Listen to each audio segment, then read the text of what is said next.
गुरुग्राम से बड़ी जानकारी। 2 करोड़ की कार जलकर हुई खाक। गोल्फ कोर्स रोड पर एक्सीडेंट के बाद लगी आग। दमकल विभाग ने आग पर पाया काबू। पेड़ से टकराने के बाद कार में लगी आग। हादसे के समय कार में 2 लोग थे सवार। बड़ी जानकारी आपको बता दें, 2 करोड़ की कार जलकर खाक हो गई है। गोल्फ कोर्स रोड पर एक्सीडेंट के बाद आग लगी। दमकल विभाग ने आग पर काबू पाया है और पेड़ से टकराने के बाद कार में भीषण आग लगी थी। हादसे के समय कार में 2 लोग सवार थे। बड़ी जानकारी आपको बता दें, इस वक्त की बड़ी खबर। गुरुग्राम से बड़ी जानकारी। 2 करोड़ की कार जलकर खाक हुई है। गोल्फ कोर्स रोड पर एक्सीडेंट के बाद आग लगी। दमकल विभाग ने आग पर काबू पाया है। पेड़ से टकराने के बाद कार में आग लगी है। हादसे के समय कार में लोग सवार थे। बड़ी जानकारी।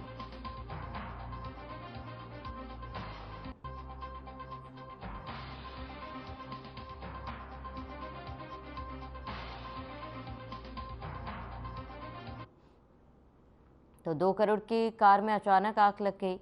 दमकल की गाड़ियों ने आग पर काबू पाया है और जिस दौरान ये हादसा हुआ तब कार में 2 लोग सवार थे और पेड़ से टकराने के बाद ये आग लगी है।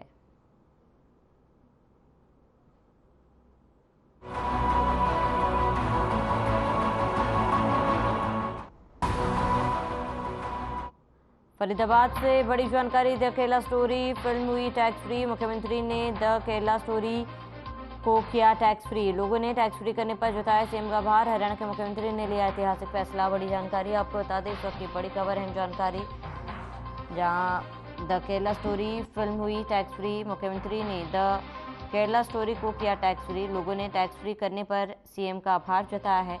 हरियाणा के मुख्यमंत्री ने लिया ऐतिहासिक फैसला। बड़ी जानकारी।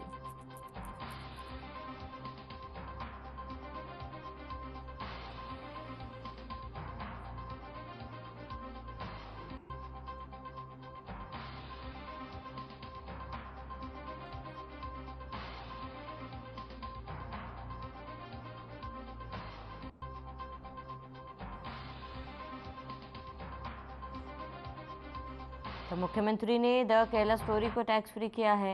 धन्यवाद कहना चाहता हूँ। तो इस तरीके की जो मूवी आई है कितनी सही है ये मूवी, किस तरीके से देखनी चाहिए? देखनी चाहिए, परिवार के साथ देखनी चाहिए, सबको देखनी चाहिए। सत्य है ये मूवी? सत्य है। मुख्यमंत्री जी का इस बात पे हम धन्यवाद करते हैं और जो केनरा मूवी आई है बहुत सत्य घटना पर आधारित है और हमारी जो हिंदू लड़की हैं सभी को ये मूवी देखनी चाहिए और लव जिहाद से बचना चाहिए। तो मुख्यमंत्री जी को बहुत बहुत धन्यवाद करना चाहता हूं। अच्छी बात है कि हमारे यहाँ टैक्स फ्री कर दिया गया है और हर एक राज्य में केरला मूवी का टैक्स फ्री होना चाहिए। और जो लव जिहाद पे पिक्चर बनी है, हमारे हिंदू बच्चे लड़कियों से कहना चाहता हूं कि अपने धर्म पे बहुत ध्यान दें।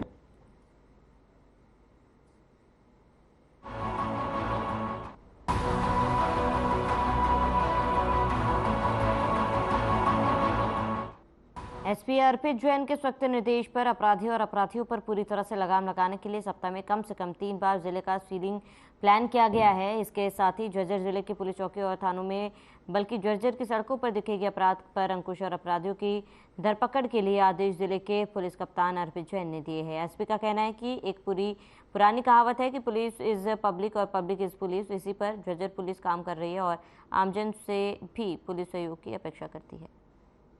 बालागढ़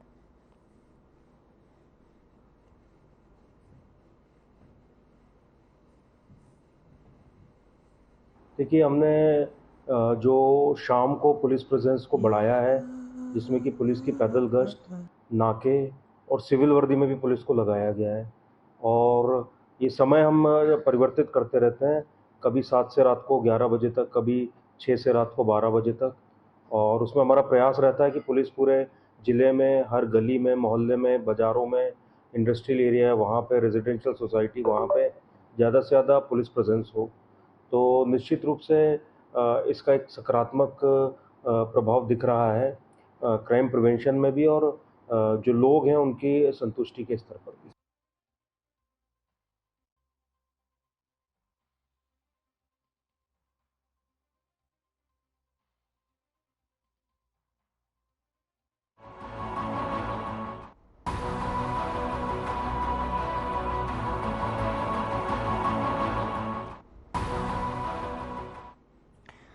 बल्लभगढ़ की अनाज मंडी में गेहूं की सरकारी खरीद कितनी हो चुकी है, इसी को लेकर अनाज मंडी मार्केट कमेटी सेक्रेटरी इंद्रपाल ने बताया कि 1 अप्रैल से लेकर अभी तक गेहूं की सरकारी खरीद में 1,29,000 क्विंटल हुई। 15 मई तक गेहूं की सरकारी खरीद होनी है। अनाज मंडी में गेहूं का लगभग उठान हो चुका है।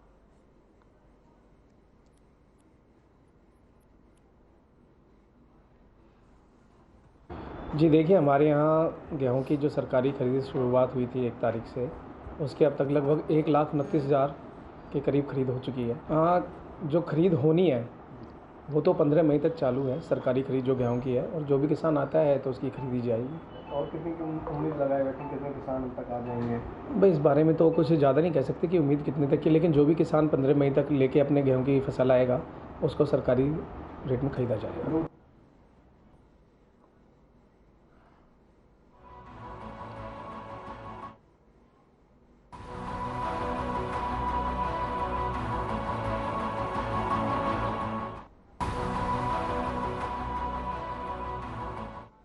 हरियाणा सरकार की ओर से प्रदेश के किसानों को राहत देते हुए मंडियों में सरसों की खरीद के लिए अगले 2 रोज का समय दिया गया।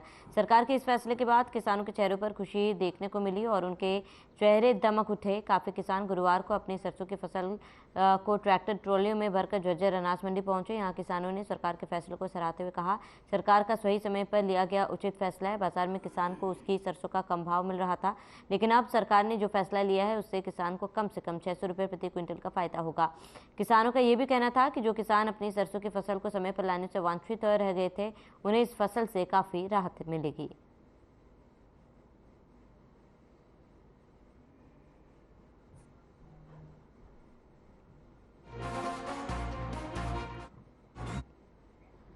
क्योंकि सरसों बाहर जो सरसों बिक रही है प्राइवेट मार्केट में सरसों भाव 4700 रुपये है जी, ठीक है, और जो सरकार ले रही है इसका भाव 450 रुपये प्रति क्विंटल से मिल रहा है, तो शुद्ध किसानों को 600 से 700 क्विंटल का फायदा है और इससे किसानों का बोझ कम होगा।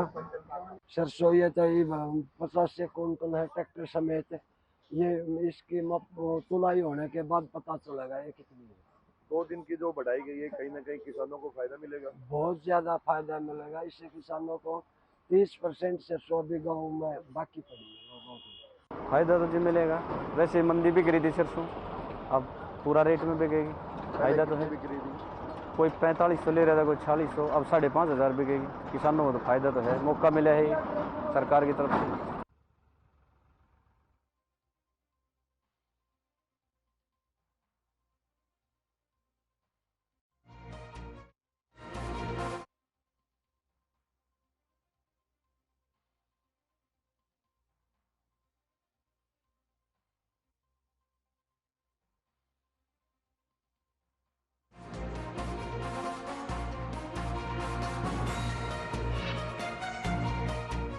सेवा मिले, इस दिशा में आज का दिन बहुत महत्वपूर्ण है। सीएम ने करीब 230 करोड़ के 46 प्रोजेक्ट आज जनता को समर्पित किए। 2014 में हरियाणा में केवल 750 मेडिकल कॉलेज की सीट थी, अब ये संख्या 1900 तक पहुंच गई है। करीब 7 मेडिकल कॉलेज की घोषणा हो चुकी है, जिसके बाद ये संख्या 3000 तक होगी। सरकार स्वास्थ्य सेवा के साथ साथ ज़रूरी दवाइयाँ आम जनता तक मुहैया करा रही है। आयुष्मान भारत योजना का विस्तार कर हमने चिरायु हरियाणा योजना के लगभग 30 लाख परिवारों को स्वास्थ्य बीमा दिया। इसमें मनोहर ने कहा, निरोगी हरियाणा के अंतर्गत आम जनता का हेल्थ चेकअप का काम जारी किया गया।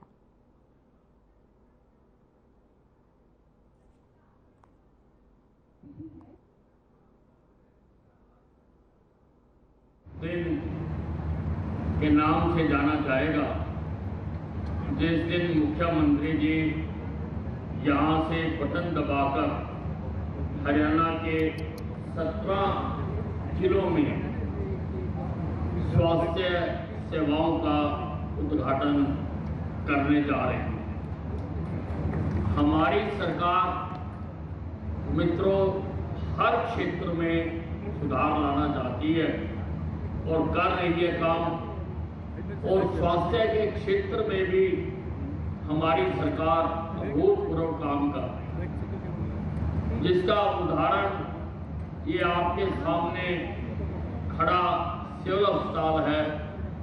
इसके पुराने ढांचे को भी आपने देखा है और आज ये सभी सुविधाओं से संपन्न यहाँ पर 275 बेड का अस्पताल यहाँ पर जनता को समर्पित किया जाता है। एक विषय ऐसा भी है कि बहुत से लोग बहुत सी बीमारियों का इलाज प्राइवेट अस्पतालों में कराते रहे हैं, उसके लिए पैसे की जरूरत होती है।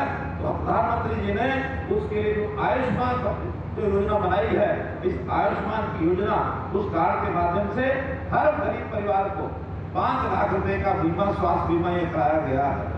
जब ये हुआ तो हरियाणा में संख्या उसकी 15.5 लाख कार्ड बनाने की थी। हमने जब हिसाब लगाया कि ये हरियाणा की जनता को और सुविधा मिलनी चाहिए, ये कार्ड कम है, तो चिरायु हरियाणा बना करके उसके अंदर और एक 14 लाख कार्ड नए जोड़े जाए, ये योजना भी हमने बनाई है। तो 29.5 लाख परिवार ऐसे हैं जिनको चिरायु आयुष्मान और चिरायु हरियाणा का लाभ 5 लाख रुपए तक की मुफ्त इलाज की ये योजना है, इसका लाभ होगा। और इसके साथ आखिर व्यक्ति बीमार होने से पहले सिम्टम्स के आधार के ऊपर यदि हम उसका चेकअप कराए हैं, उनका परीक्षण करवाते हैं, तो बहुत सी बीमारियां समय से पहले अगर पता लग जाए, इंडिकेशन हो जाए, तो उसका इलाज बहुत आसान होता है। इसके लिए हर गरीब नागरिक का 25 प्रकार के टेस्ट कराने के लिए और एक हमने योजना बनाई, निरोगी हरियाणा।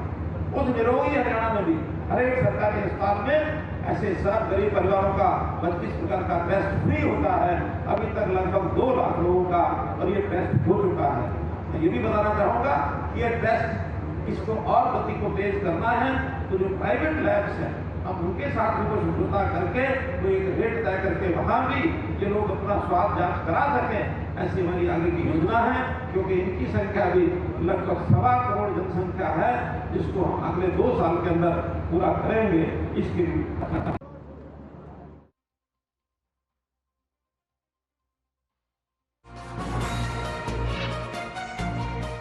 मनोहर लाल चरखी दादरी जिले के 4 स्वास्थ्य केंद्रों का वीडियो कॉन्फ्रेंसिंग के जरिए शिलान्यास करेंगे। बता दें, चरखी दादरी सिविल अस्पताल में कार्यक्रम का आयोजन किया गया। कार्यक्रम में भिवानी महेंद्रगढ़ सांसद चौधरी धर्मवीर सिरानू और दादरी शहर में स्वास्थ्य केंद्रों का शिलान्यास होगा।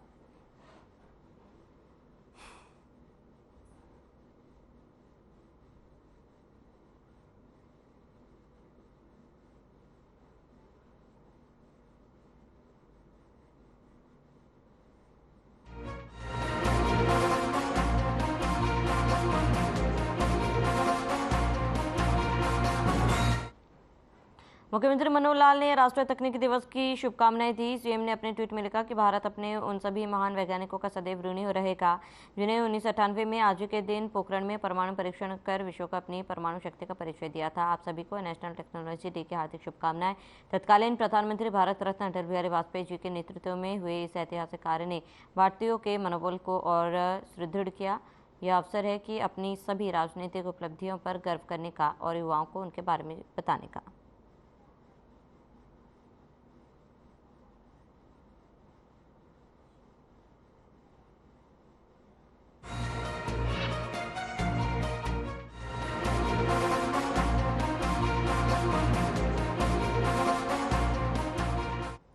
कृषि मंत्री जेपी दलाल ने लोहारू के आधा दर्जन गांव का दौरा किया, लोगों की शिकायतें सुनी और लोगों को संबोधित किया। इस दौरान कृषि मंत्री ने लोहारू के सिवानी में श्रीमती ऊंची देवी मेघराज जिंदल नागरिक अस्पताल और तोशाम उपमंडल के गांव पिंजोखरा के सब हेल्थ सेंटर का उद्घाटन किया। उन्होंने कहा, प्रदेश सरकार का लक्ष्य है लोगों को बेहतर चिकित्सा सुविधा मिले। साथ ही कृषि मंत्री ने कहा कि 6 जिलों में सरसों खरीद किसानों की डिमांड पर 2 दिन के लिए खरीद शुरू कर दी है।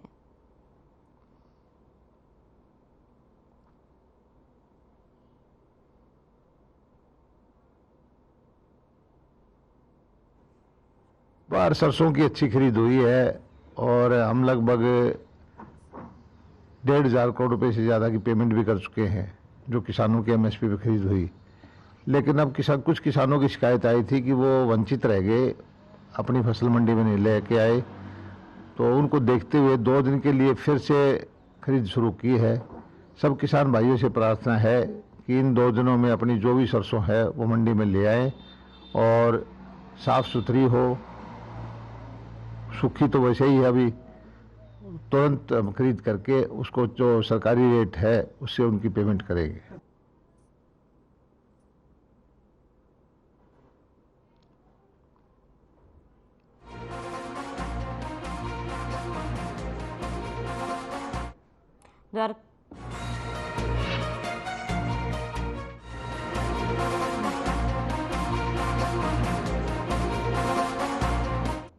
द्वारका सेक्टर 16B के न्यू EWS आदर्श अपार्टमेंट में यहाँ करीब 5,500 लोग अपनी जान जोखिम में डालकर रहने को मजबूर हैं। यहाँ के निवासियों का कहना है कि 2017 में इन्हें ये फ्लैट दिए गए थे। इन फ्लैटों की मेंटेनेंस के लिए हर आवंटित से 30,000 रुपये मिले थे। आज इतने सालों में ना तो कोई अधिकारी यहाँ सर्वेक्षण करने आया और ना ही एक पैसा अपार्टमेंट के मेंटेनेंस पर लगाया गया। यहाँ के RW के मुताबिक लोग विधायक के ऑफिस में जाते हैं तो फंड ना होने का हवाला देकर उन्हें टाल दिया जाता है। दिल्ली सरकार के अधीन आने वाले दिल्ली शहरी आश्रय बोर्ड विभाग ने यहाँ रहने वाले हर एक आदमी पूछना चाहता है कि 30,000 रुपये मेंटेनेंस के लिए दिए गए थे, उनका क्या किया गया।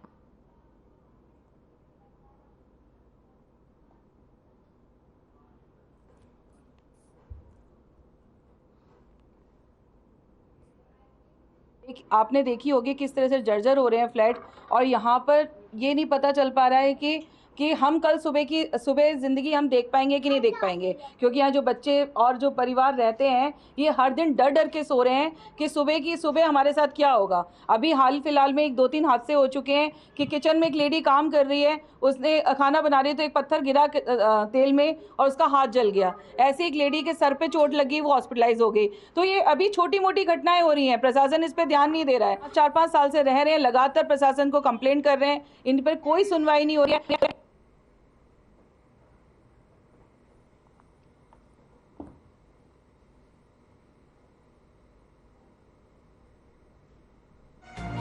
क्षेत्र दौरे पर रहे बीजेपी प्रदेश अध्यक्ष ओपी धनखड़ का संबोधन युवाओं को संबोधित किया। बता दें कि इस दौरान प्रदेश प्रभारी विप्लव कुमार देव, प्रदेश महामंत्री मोहनलाल बडोली और डॉक्टर पवन सैनी, युवा मोर्चा प्रदेश अध्यक्ष राहुल राणा और अन्य नेता उपस्थित रहे।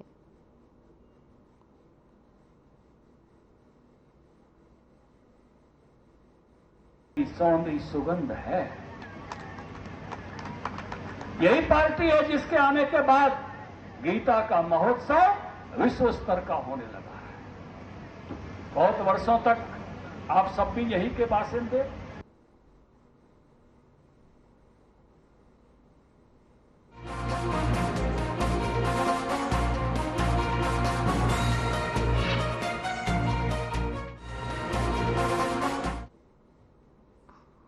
जंतर मंतर पर पहलवान का धरना लगातार जारी है। पहलवान कुश्ती संघ के अध्यक्ष बृजभूषण शरण के खिलाफ पिछले लंबे समय से धरने पर बैठे हैं। इसी को लेकर कांग्रेस लगातार प्रदर्शन कर रही है और सड़कों पर उतर आई है। करनाल जिले में भी जंतर मंतर पर बैठे खिलाड़ियों की गूंज सुनाई दे रही है। इसी सबके बीच एक बार फिर से कांग्रेस ने धरना प्रदर्शन किया। इस प्रदर्शन में पहलवान पवन सरोहा गीता फोगट के पति पहुंचे। उन्होंने सबके साथ मिलकर ब्लैक डे मनाया। उन्होंने माथे पर काली पट्टी बांधी और पहलवान के समर्थन में उतरे।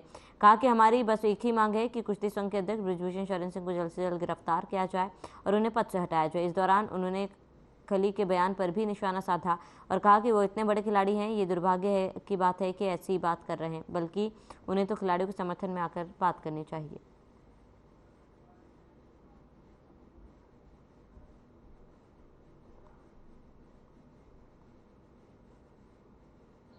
तो उन्होंने गोल्ड जीता देश के लिए और प्रधानमंत्री ने अपना सम्मान किया। एक बार सम्मान करने के बाद बीजेपी की आदत है कि वो अपमान बहुत जल्दी करती है, चाहे किसान पर लक्ष्य मांझने का काम करती है। पुलवामा में जितने हमारे पर जवानों को शहादत हुई है, किसान को पिटा है, जवान को पिटा है।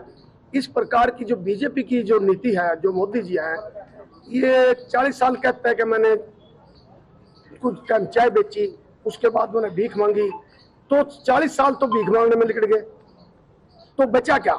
जो अनपढ़ आदमी इस देश के लिए दुर्भाग्यपूर्ण बात है। और मनोहर लाल जी खट्टर हरियाणा की बेटी कहता है, जब हरियाणा की वो जो व्यक्ति हैं तो मनोहर लाल खट्टर चुप क्यों हैं?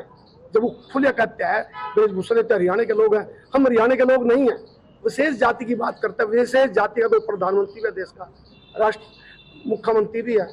देखिए, आज हमारे पहलवानों ने ब्लैक डे 11 तारीख को मना रहे हैं और ये 10 बजे से 2 बजे तक रहेगा। और मैं भी अपील करता हूँ सभी पूरे देशवासियों से कि आज ब्लैक डे मनाएं हमारे पहलवानों के लिए।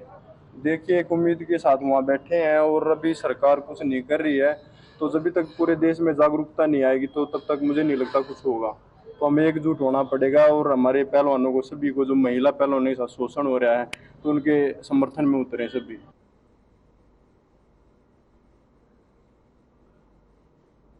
नारायण के रेवाड़ी में पिछले कई दिनों से सरसों की सरकारी खरीद रुकी हुई थी, जिससे नाराज किसानों ने बीते बुधवार को मंडी गेट पर प्रदर्शन कर गेट पर ताला जड़ दिया था। उस दौरान पुलिस और किसानों के बीच धक्का-मुक्की तक हो गई, जिसके बाद सरकार ने हैफेड की ओर से मात्र 2 दिनों के लिए सरसों की सरकारी खरीद के आदेश मंडी में व्यवस्थाओं को सुचारू किए बिना ही जारी कर दिए, जिसका नतीजा ये हुआ कि रेवाड़ी के सभी मार्गों पर किसानों के सरसों से लदे ट्रैक्टरों की लंबी कतारें लग गई और मंडी में अव्यवस्थाओं का आलम बन गया और वहां पैदल निकलने तक का भी रास्ता नहीं बचा।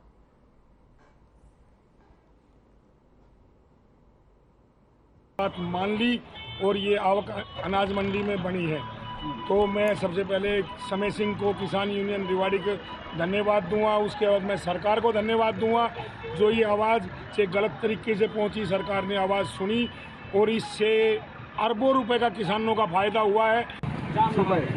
अगले 2 दिन के लिए पहले तो ये था कि ताला लगाएंगे इस पर, किसान धरने पर बैठे थे, फिर बोला नहीं 2 दिन के लिए चलेगी, तो कल पता लगा हमको, तो शाम ने हमने पेट्रोल भेजा। अभी पेट्रोल पीछे बहुत लंबी भीड़ रही, वो बिठवाना से गिराते ना मातृ हॉस्पिटल, इस तक लाइन लग रही है डबल, तो मुश्किल तो बहुत है, लेकिन क्या करें। देखो, सरकार के दिशा निर्देश अनुसार हमने कार्य किया है। जैसे सरकार ने दोबारा खरीद चालू कर दी तो हमने कर दिया। फार्मर रह रहे थे तो सारे सोचते हैं कि हम अपनी फसल आज रोस्टर के तहत होना चाहिए, हम तो ये कहते हैं किसान पोषण में, तो इसके लिए अब 2 दिन में सारे फार्मर। भानाबाद से आया हूँ, सुबह ट्रैक्टर लेके आया हूँ, सुबह से खड़ा हुआ हूँ, तो कल हमारा कट चुका है, ठीक है। अब ये लाइन लग रही है, इसमें हमारा टोकन कट चुका है, तो जो टोकन वाइज जाएंगे ना, ऐसे जाएंगे नहीं, टोकन वाइज मेरा नंबर आ चुका है, अब लाइन लग रही है लंबी। अब बताओ मैं कैसे क्या करूँ, मैं हो रहा हूँ बहुत ज़्यादा परेशान। अब कितने दिन के लिए खुली है ये वाली खरीद? 2 दिन के लिए। 2 दिन के लिए लगता है कि 2 दिन में सारी खरीद हो पाएगी? मुश्किल है।